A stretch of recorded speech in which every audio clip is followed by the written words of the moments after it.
حي على الفلاح.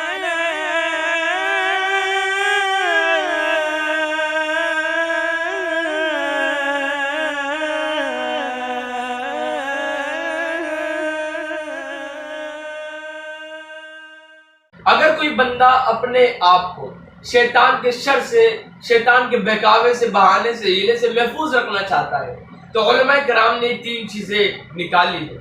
اگر بندہ ان تین چیزوں کو اپنے اندر اتار لے تو میں کہتا ہوں انشاءاللہ تعالی شیطان کے بہکاوے میں وہ نہیں آئے گا، شیطان کے شر سے محفوظ رہے گا۔ پہلی چیز، شیطان کے ہیلے بہانوں کو پہچان لو۔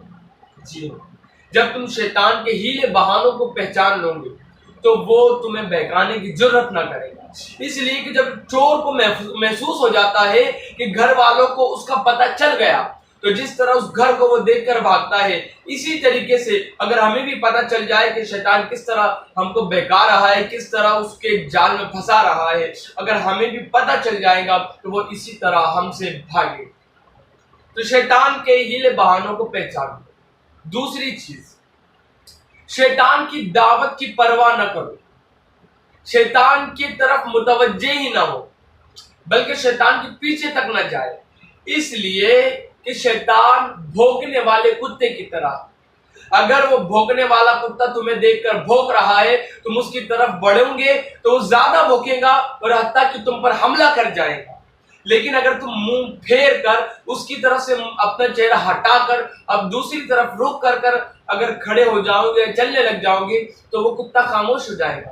اسی طریقے سے شیطان کا بھی معاملہ ہے، اگر ہم اس کی دعوت کی پرواہ کریں گے تو ہم کو اور ورغلائے گا، اگر ہم اس کی طرف متوجہ ہوں گے تو ہماری طرف اور اس کے بہانوں کے جال پھینکے گا اور اس کے جو تو بہکاوے کے جالوں کو ہماری طرف پھینکے گا۔ اگر ہم منہ موڑ لیں اس کی ضرورت ہی نہیں کہ آپ کو بہکا سکے۔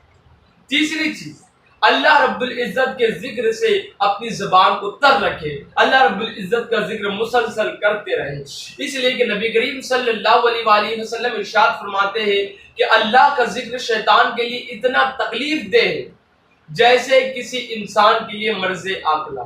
تو میرے پیارے آقا علیہ السلام کے پیارے دیوانوں، ان تین چیزوں پر عمل کریں، انشاءاللہ عز و جل شیطان کے شر سے، شیطان کے بہکاوے سے محفوظ رہیں۔